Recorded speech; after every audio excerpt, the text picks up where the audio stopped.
А если бы вы встретили себя, вы бы влюбились в эту женщину? Хотелось бы вам проводить с ней время, вдохновляться ею, чувствовать себя спокойно и счастливо? И этот вопрос не про внешность и успехи.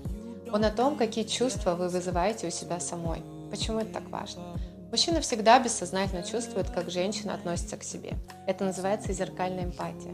Мы считываем эмоции другого человека, даже если он ничего не говорит.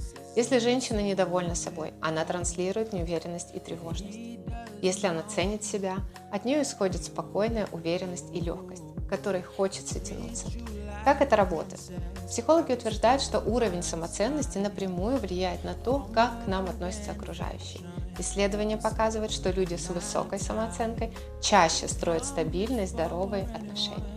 Хотите усилить свою внутреннюю притягательность? В описании я поделилась практическими шагами, которые помогут вам лучше почувствовать себя, усилить уверенность и раскрыть свою женственность.